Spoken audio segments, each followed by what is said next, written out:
All right, everyone, today we are going to do some trap maintenance and also boil and dye them. So we will boil our new traps in baking soda right here, just to get all the oils and stuff from the factory off them. And that process takes about 45 minutes to an hour. And then once we're done with them, before we boil them, we're going to loosen the bolts on them. So like this strap right here, this is a Duke number 4, and this pan, it's pretty stiff right now. And so this bolt right here needs to be loosened, and the same thing with this one right here. And so once that bolt gets loosened, that pan is going to move a lot more freely than it does right now. We're also going to cut these tags off them here so that that doesn't get in the boiling process, and then it can make the trap smell like glue. Once the traps are done boiling, we're going to dye them with, you can use a couple different things to dye them. I usually like to use like spruce bark and berries and spruce boughs and stuff. And then you can also use this longwood trap dye that I have right here. And that will help keep the rust down on the trap and take off any old human scents that have been on there from previous. We also have some older traps here that we will just be dyeing these traps.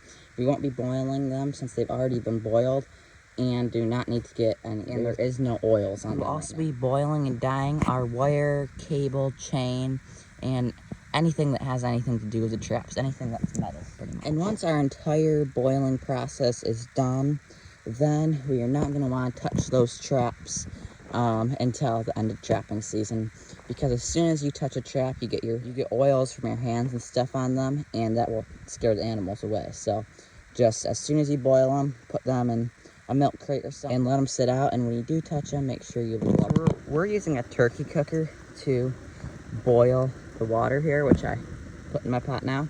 Got the propane all set up, and while this is working and boiling, I'm going to start doing some trap maintenance. I'm getting them all set to be put into boil, and I will put a lid on this because that's definitely going to make it boil a lot faster. Gotten the nuts loosened on most of my new traps now, so just right here, it only takes a little bit. It's kind of hard to video and do this at the same time, but right here, this is just where you have to just turn that, and that loosens that up. And then this pan, which was really stiff before, it's still kind of stiff, so I have to loosen this one up a little more. But they get, like, some of them, like this one right here. See how much looser that is than this one, which I still have to do more. So now all that's left is just to take these tags off, and then they'll be all ready for boiling. So not all traps have an adjustable pan. As you can see, this one right here has no bolt to loosen, but it's a pretty loose trap anyway. So one thing I always do before boiling or dyeing my traps is I set them all, just to make sure all the traps are in working order, all have their correct pieces, to make sure I'm not going to have to do more work on them after boiling and dyeing. So this right here is a Bridger number 2 dogless modified trap. And so how I'm going to set this right here is I put one foot on either one of these springs, and then just look, my hand right here, you can't get caught if your hand is underneath these jaws, and then pull down like this. So once your springs are down, that's where you're going to take your hand from the outside of this jar right here, never on the inside, but on the outside, and pull down. Keep your hand back. So if somehow your feet came loose and those springs came up to catch you, your hand is not going to get caught. So you're going to pull this down like that, and then you're going to come from the back here, right in here. Those jaws are there. You never want your hand in here, but this part back here, you can never get caught if you're back here. So press down right here, and then pull up from that side. So that little piece overlaps right there. You're going to slowly ease up on your feet. So this is your set trap right here. So when you go to actually set this to catch an animal, you're going to want to come from the back side here and pull down, so that sometimes even when I'm pulling down. I like to have my feet just right here in case it does go off. But you never want to be in here. You always want to be back behind this to push that down. And now the trap is set. Now when you go to set it off, you can do that same thing. Put your feet here for reassurance that's not going to go off, and then pull up from this side right here. And then you can just press your thumb right there and it will go off. A lot of times I use something like this to set it off. You're not gonna get caught with your hand there, but I don't like to do it that way, so just take this little bar. So this trap right here is another coil spring trap, and you're gonna set it the same way, except this trap is a little bigger, and also it's a Duke 650 Pro OS, and it has a dog instead of no dog. So do that same thing. Put your feet right here. Set it down like that. And then with these, I like to take this dog up, push down right here.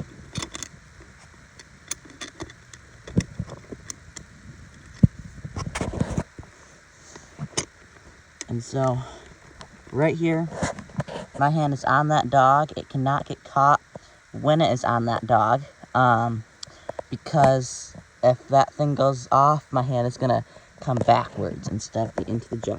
So same thing, lift up here, and then with my other hand, I'm gonna take that pan, which is that piece right there, and put that over. So we've got our pan over our dog right there, and my feet are still on these springs to make sure it's not gonna go off. And so you're gonna come from the back side right here, just like we did on the other trap. And this is called a night latch trap. So when that pan is in place, you're gonna hear a click. So we're just gonna slowly from the back side here, not from the inside, but from the back side, we're gonna push down. And you do it slowly, so you're not doing it too fast and miss that click.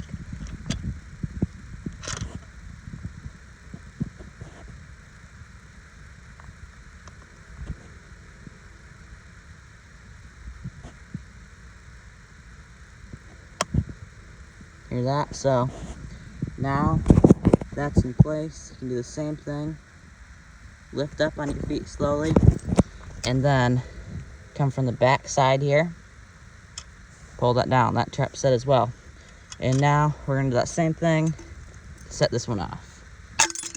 So that's about the only two different kinds of coil spring traps. They're all a little different, but you have the dogless and the one with the dog. And then there's also one more kind. It has a dog. It's basically the same thing. The only difference is it does not have a night latch. So you're not gonna hear that click when you set this one. And there's definitely more kinds of traps. This is just, the coil spring is one of the very few traps. This is a leg hold trap.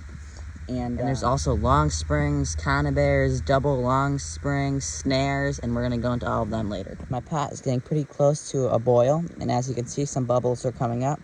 And it's not quite a rolling boil, and we don't want it to get that far. You just want it kind of a simmer. So we're gonna pour some baking soda in there now. A few cups or so. And now we're gonna put our new traps in there one at a time. I like to, you don't wanna splash this water because it'll get on you and burn you, obviously. So I like to grab them by the chain like this, just slowly lower it in. And we can put a couple traps in at a time.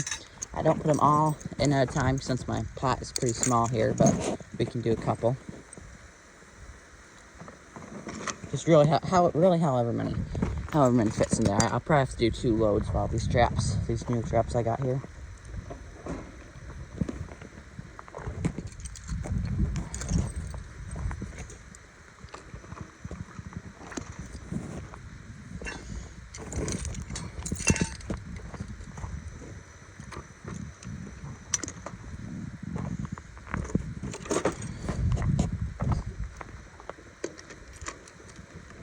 And as you can see, I actually ended up getting quite a few traps in there.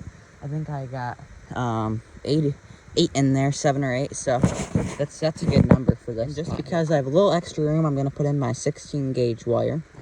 So I got about 100 feet or so of that. And this wire, I usually don't use it too much for actually wiring traps to the trees. I do use it for hanging bait and, you know, just keeping stuff together.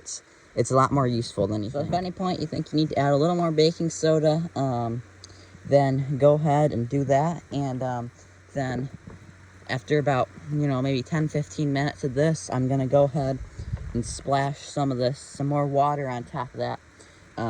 Just because I'm not sure if you can see it in the video, but there's oil that's floating up from those traps, and you don't want your traps boiling in the oil for too long, so you just throw a little extra water on there.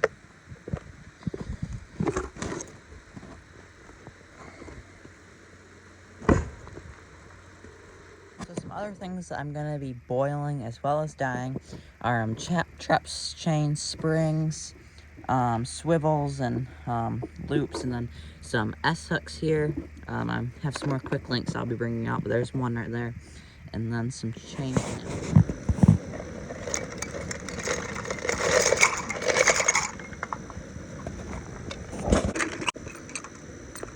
So most of my stuff does not have to be boiled, just dyed. And dyeing is actually a boiling process as well, but it's a little different, and you don't use the baking soda, you use the dye I was showing you earlier, or like spruce bark and berries and stuff like that. So a few things that we will not be boiling, just dyeing, are chain that I've used in previous years, some anchors here for smaller animals. I would never use these anchors for any larger animals, but maybe like muskrat and martin and stuff it might be alright for. And some older traps like this small one right here. And pretty much everything does not need to be boiled. Just the branding stuff that we just got that steals oils from the factory. So this right here is another kind of trap. It's a little bit like a coil spring, except as you can see, it only has one bar on the side and it's not those springs down at the bottom. And this is called a jump trap. And this is a smaller jump trap, as you can see, and it's great for marten and mink and stuff. So I set this one in pretty much the same manner, except this foot right here, I put right down on the end, right here. You cannot put your foot over those two little bars right there, because that will impede on the opening of the jaws. Just right kind of on the chain or on this end right here. So, like that. And then I'm going to put the other foot right here on the spring, like we did on the coil spring before, and just push that down. Then after that, you're going to take your hand again on the outside, or if you're on the inside, you want to have your hand like mine is right here, fingers rolling back, so if it does end up going off, your fingers are not caught in there. So you're just going to open it like that, and then you can do the same thing by opening this side. And before you do that, before we open that, we want to make sure our dog, this thing is the same kind of setup with the dog. Sorry, it's kind of hard to video and show you at the same time. But once it's like this, sometimes what I'll do is hold it down with one hand, and I'll actually take one of my foot and put it right over the jaws like that. So you can hold the whole thing with that one foot. So then you can take your dog and press it down onto your pan. Alright, the jump trap is set, and this is an older style trap, and it does not have that night latch, as you can see, and it's just built a little bit different. But the idea of this trap is to jump a little farther up on the animal's leg to get more of a leg catch than a foot catch. So you can set this kind of trap off the same exact way. And so just pull this up right here. So once our pot has gotten to a little bit more of a rolling boil, I'm going to go ahead and turn that heat down. Just because, like I said earlier, we don't want it at a rolling boil, just kind of more of a simmer, so medium-low is good. And a couple more kinds of traps that we will be boiling soon are going to be conibears. So these are traps that you catch the animal by the head. They're killer-style traps. And this right here is a 120 conibear, and it's perfect for marten, mink, muskrat, and animals like that. I got another 120 right there. The trap that's a little bigger. A 160. Kind of made for the same kind of thing.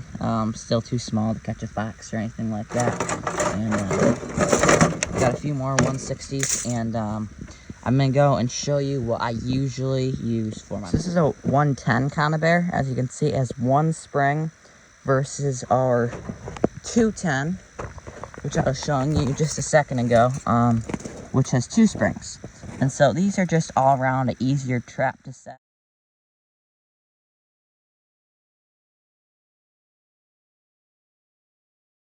It does have a little less power than the 210, but it's still plenty strong to catch marten and stuff.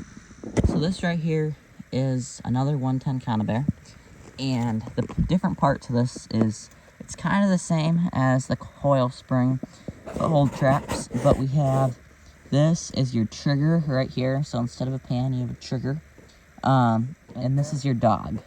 So before you set these traps, you want to make sure that you have all the parts that you need for it. So make sure that you have your dog right here, you have your trigger, and make sure they're on opposite sides from each other, not tangled up in any of this.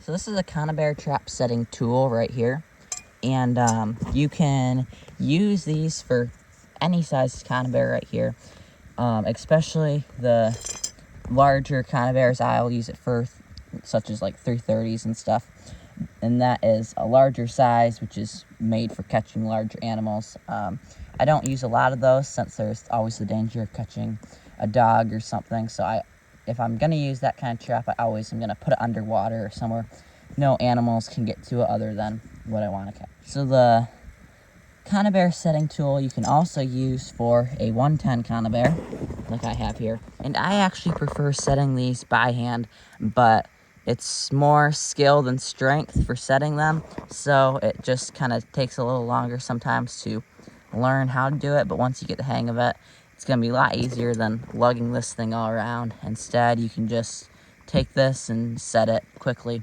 I found it kind of hard sometimes to set one of these with the tool, just because there's so much. I mean, you can see how big the tool is versus the trap. There's so much going on, and it's just kind of can get in your way sometimes, but especially for the people who are just starting, it's definitely something that you might want to consider getting. It's been about an hour now, and back out. I might put a little extra water on it a couple times, and when it boils over, which I do on purpose sometimes, just to get that oil and stuff off the top so it's not boiling its own oil. And they're about ready to be taken out now. And after this right here, after the first boiling process, you can still touch the traps if you want to. It's probably better if you don't, but it's no big deal because you're going to dye all these too. So reboiling them pretty much, and that'll take all the smell off them, and then just don't. And again, after that, whenever you do touch them, make sure it's with a gloved hand.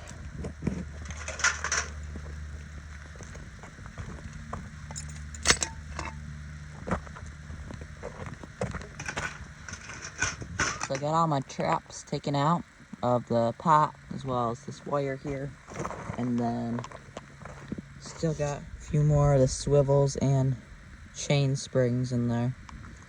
And I'm gonna take those out, put them back in the. Got brand new water put in this pot, and when I dye the traps, I'm not gonna interchange the water, or at least not that much. But when you are boiling them, you're getting all the oil and stuff off, and like I've already said a bunch of times, you don't want the traps to boil in their oil that you're trying to get off. So that's when I just want to change out the water so that we can. The biggest difference in between boiling and dyeing is the boiling, you are taking off a coating off the traps, and the dyeing, you're putting on a layer on the trap. So that is my reasoning for leaving the water in time after time on the dyeing and not on the boiling. So while this pot is boiling, the last of the new traps, I'm gonna start this pot right here, dyeing trap. I'm gonna get some spruce bark, some boughs, some needles, maybe some cranberries, and put all that in there, and then put my traps on top of it, put some water in there, and bring it to a boil as well. All right, I got all those traps I just boiled in here, ready to dye. And you probably can't see it from the video, but down in the bottom of this pot, I have spruce boughs and some berries and bark and stuff, and the tree I got it off of right there. So I'm gonna bring this to a boil, and this one might take a little longer because it's the first one I am doing. But once it is boiled, once the water's all ready, it takes about 30 minutes per trap boiling. And so you'll notice when you're doing this that the water in here is gonna turn black, and then this first batch here might take an hour or so to get done. But after it's been brought to a boil and the dye and stuff is ready, then it will take shorter every time you do it, maybe about 20-30 minutes for each one. And the reason for this is because on our first one, this water's clear, it's cold, and so it just takes a little while to get warmed up and get ready. And then on our other ones, this water's gonna be black. It turns black from all the bark and stuff that I have in there, and then it's good and dyed, and then it can take a lot less long, especially because it's already warm when I put the traps in. So I just found out that this side of my turkey cooker actually has a leak right in here, so no propane's coming out of there anymore. So I'm just gonna have to do one pot at a time, and might make for a little slower progress, but I'll get through the traps. All right, I got my first traps dying right now, and I took these guys off right here, and I'm gonna start unloading. All right, the last of my new traps and gears are all set and ready to be dyed. So while my first batch here is dying, I'm gonna go ahead and get this pot ready to go right on the burner as soon as that one's done. And I won't be able to use that burner because of my little breakdown, but I can get this one ready at least. So we got our longwood trap dye right here, and it's about a third of a bag that I have, and I'm gonna pour that in this. It's a 4-gallon pot, and this is the other way that you can dye traps.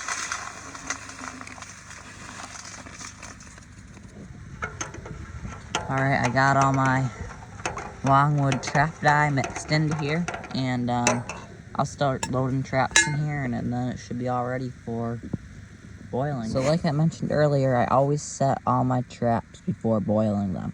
So this right here is a 155 conibear, and these springs are already compressed, and a 110 conibear does not have this safety mechanism where you can compress the springs and put the safety over that, and then it'll hold the spring like that for you. But all the other types of conibears usually will have that. A newer conibear, like this type right here, this is a 120, not 220. And it has 3 notches, so there's kind of hard to see that, but there's 3 settings on that dog. Whereas this one, it's a little older trap, it only has 2 settings on there, and I'll talk about that later after we get the trap set. So when you're setting these, you want to make sure your 2 springs are right on this hinge right here, right over top of that hinge, and they're going to be directly across from each other. And then you're just going to take this right here and start pulling up. And how I actually like to set these is I stand over them like this, and you want to make sure this is like this, your dog is down here. And so I like to put my foot right over top of this trap and press down. That way there's no chance I'm going to catch my hand or anything like that. And it may be a little harder to set, but this is definitely a way that I recommend doing it. So once you have this like this, you're going to want to slide your safeties up here and put them down like this, so that if for whatever reason your foot did come off the conibear, you're not going to get caught if your safety is correctly placed on there. So we're going to do that same thing, this other side, switch feet, do that right there. Alright, so back to this side right here, there is our trigger and our dog. So this is when you get the choice of what setting you want to put this on. You could 1 or 2 are your 2 options here. So you're gonna, I keep my foot on this side and let up a little bit, so that keep your hand, and you never want your hand in this. You always want to go in between the 2 bars where you can't get caught, or on the outside. So as you're letting up a little bit on your foot, this is where you can slide this dog into place, and then you're gonna put it right there on that conibear hinge. So you gotta let up. It is holding that in place. As you can see, I got it in that notch right there. And you're gonna slowly release of your hand and let your foot up.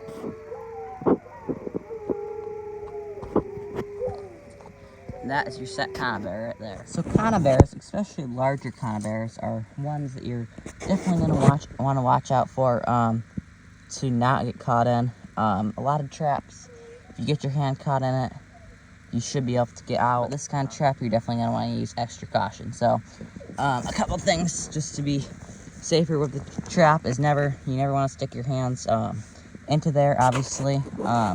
If you do need to do any work, you can go down in between these bars right here. You can't get caught that way. So when you're setting them off, you can come in here and press that trigger. And always when you're dealing with them, you want to make sure both your safeties are on over those bars. And even with those safeties on, it can still go off to a point, but can't completely shut. You always want to keep your hands away from the ends of these springs or in these springs, because if that trap does go off, it can pinch your fingers, even if it's not in the actual part that is going to be trapping the animal. Whether it's in a tree, up in a cubby, in a path the animals run, or pretty much anywhere, you get it set in that position, and then you just take those safeties off before you do it. Just take your hand, pull them up, and you want them all the way away, because if this trap goes off, it can get caught on that safety, and then it's not going to catch your animal. So when you take that safety off, you don't want it half off, you want it all the way away from that. And I don't have any with me right now here today, but there is tools that will clamp onto the top here just for another safety to make sure you're not going to do it. And with them, that's the last thing that you take off, is you just undo that clamp and then leave your trap there. So when you go to set off this conibear, you're going to want to make sure your safeties are on, and so that way those springs stay compressed, so it's a lot easier to set next time. And then you're going to stick something like these pliers right here into this right here and push on the trigger, and that will set off. So as you can see, that was still a pretty violent snap, but that can come back open freely still. So if you get your hands caught with those safeties on, it can still definitely hurt. It's just definitely not gonna be as bad as if those safeties aren't on. So right here, our safeties are back on. It's gonna be really easy the next time you see a path that you wanna set it in. It's just gonna be easy just to set it real quick, and you don't have to go about compressing. All right, we got a bunch of number 1 long springs right here. This is a different kind of trap than what I've showed you before. And then I have a number 2 long spring right here. These number 1s are great for pretty much any animal, a marten, a mink, or smaller. And they're pretty strong, but definitely not as strong as those larger coil springs. So these traps, like many of the others, have the adjustable pan, as you can see right here. And all these traps have been used before, so I don't need to do any work on them other than just boiling them. But I was just showing you that, so if you do have any new number 1s that you need to fix, most of them do have that adjustable pan. So all long spring traps are set the same, and they're about the same as a double long spring, which I can show you in a minute.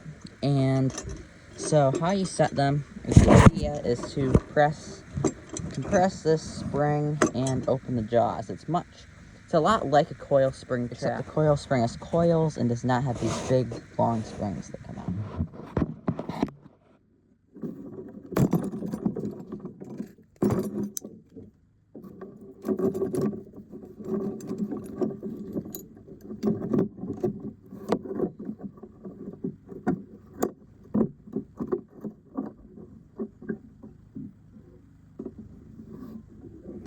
So just like the coil springs I was showing you earlier, these are the same parts: the dog, the pan, and the jaws.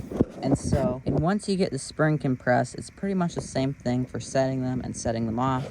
Again, when you are setting them, you never want your hands in that trap itself. You always want them under, and you can flip that jaw up just like on the coil springs and adjust this pan if you want a hair trigger or a trigger that takes a little more force to set it off.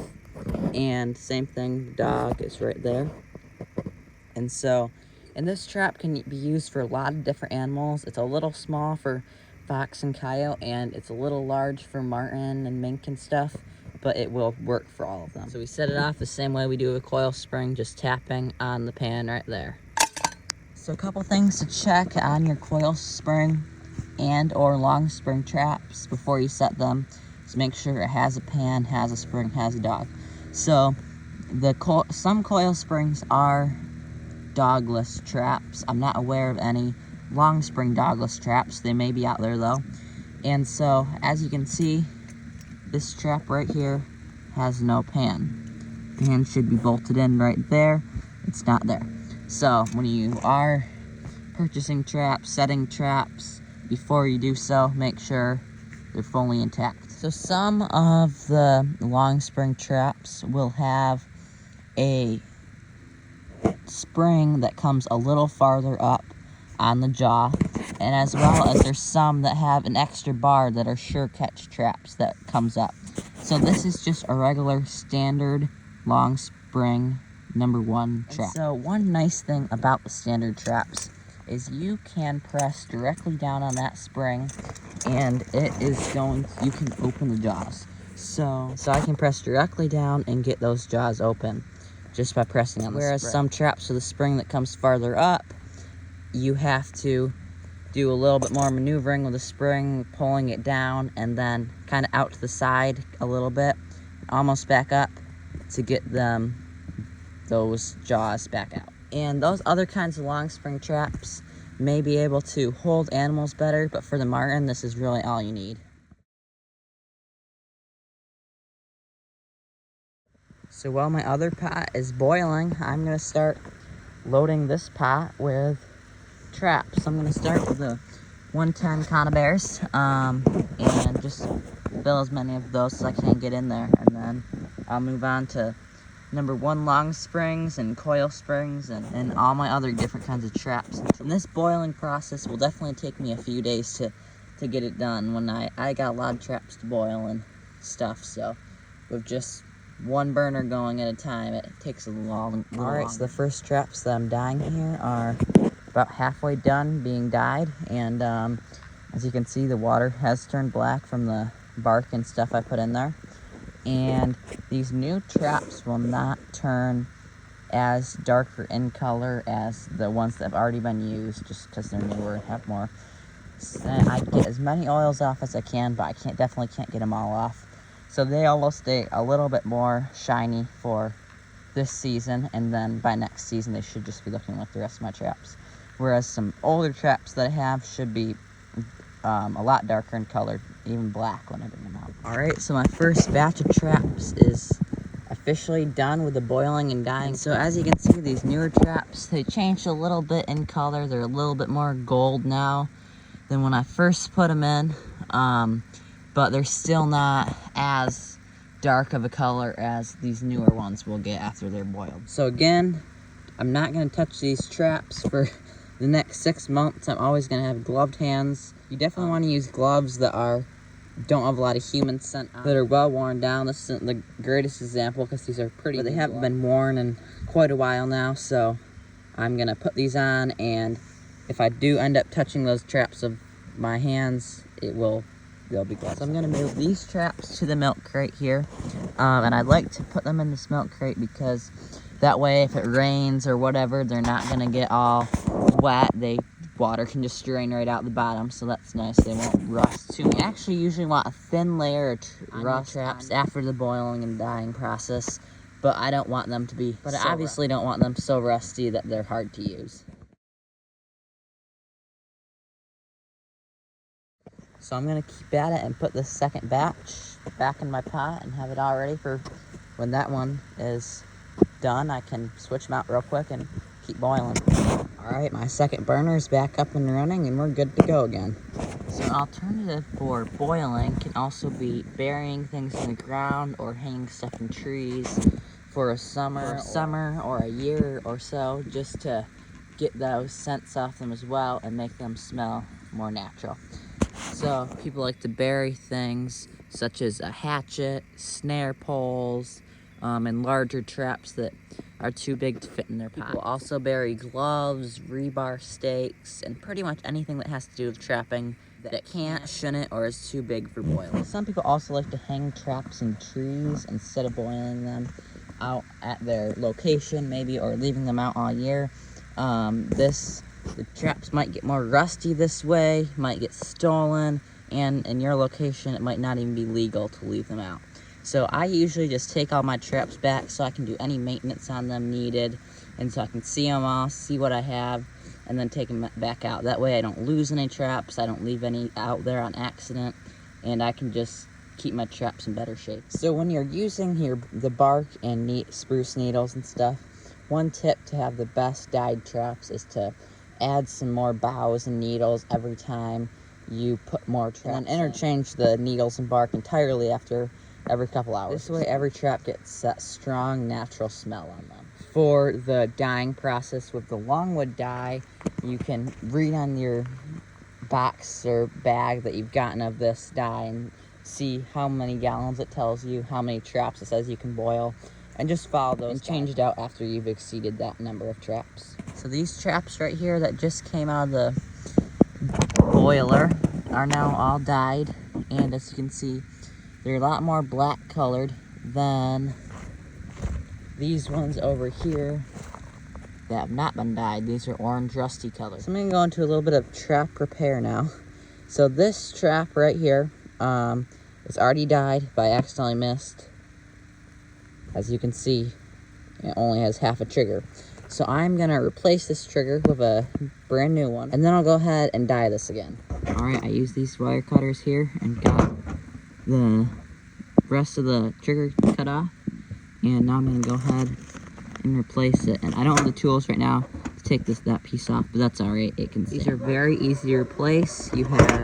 Takes 2 small bolts, 2 small nuts, your 2 clamp pieces right here, and then the new trigger. You're gonna take these 2 clamps right here and put them right across from each other. You can see through 2 holes.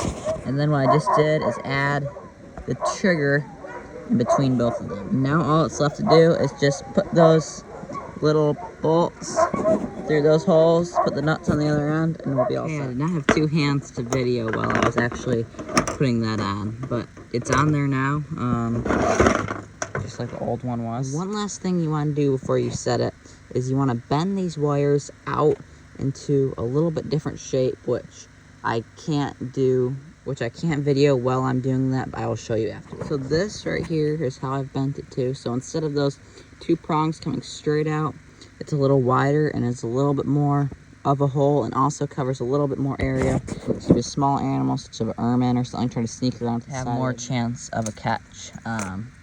So as you can see here, here's one I haven't bent yet again. So those 2 prongs come straight out, whereas this one a little wider. You can get longer prongs for these that come out a little farther and have a little bit more, even more chance of catching an animal. All right, I just got some more stuff unloaded from the dyeing process, and I found some more half-triggered 110s, so I'm gonna get busy and do that. And dyeing traps for about 5-6 hours now, and as you can see, they're definitely accumulating, but still pretty slowly, so definitely a couple day process at least. But I got most of my 110s boiled, and then a portion of my number 1s boiled. So once I finish up that, that'll be all my marten traps. I got about a quarter to half of my larger animal traps done. Victor number 3 I have right here, and this is by far one of the best traps that I've ever had.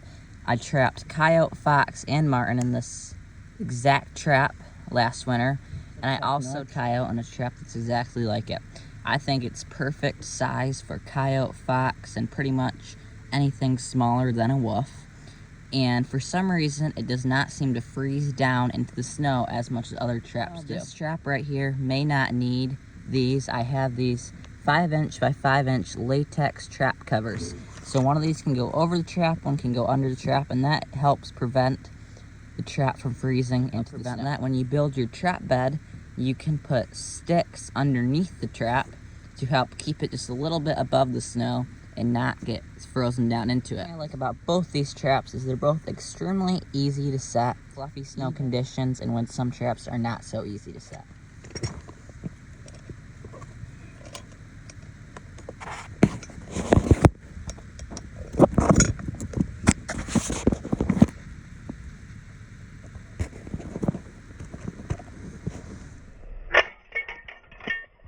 This right here is a number 4 double long spring, and this is definitely one of the harder traps to set, especially if you have never set these a couple times. You get the hang of it. They're quite easy to set, and it's definitely, like most other traps, technique rather than strength.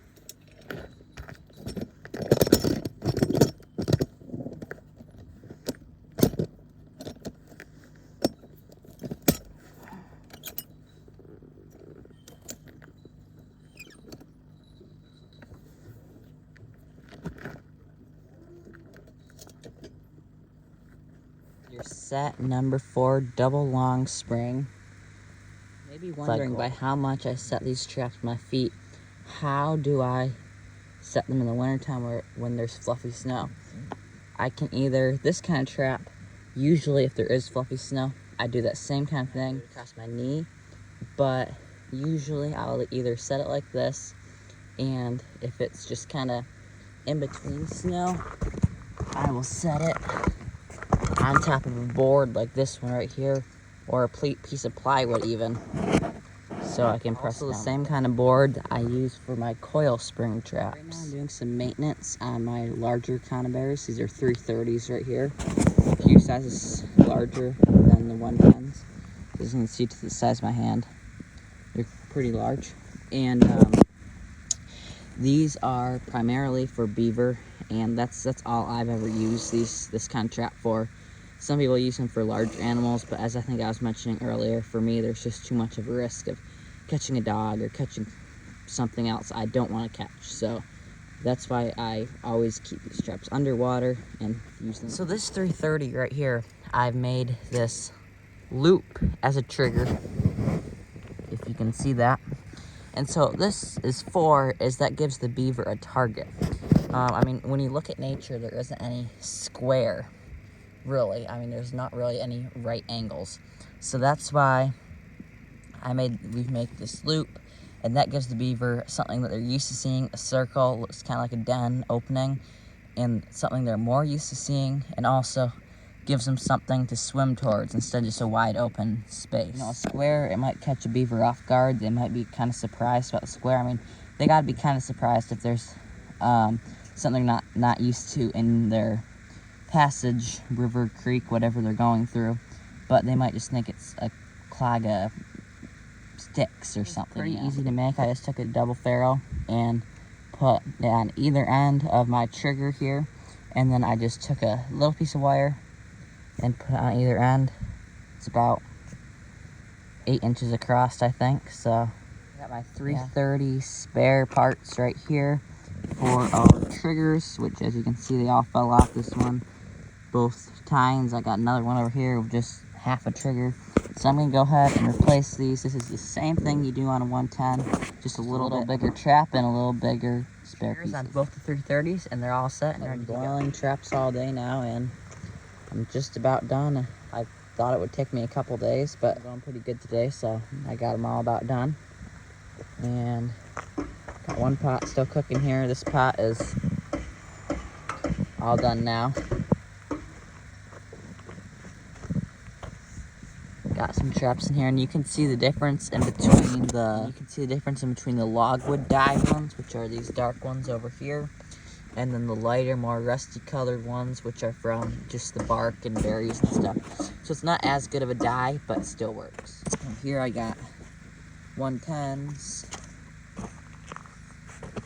some larger traps. So yeah, as the difference in between, you know, these new traps and then the older ones, which are like these guys over here. And that's actually a newer trap too, but down there's some older ones, so how much darker they are than these ones right here. Conibears right here. And then these ones, so these two traps right here have gone through one trapping season, but they were never properly boiled, so that's why they still have this kind of a shiny color like the new ones. Boiled this one, and veins and springs and stuff, and then boiled nails. I'll have to boil some more.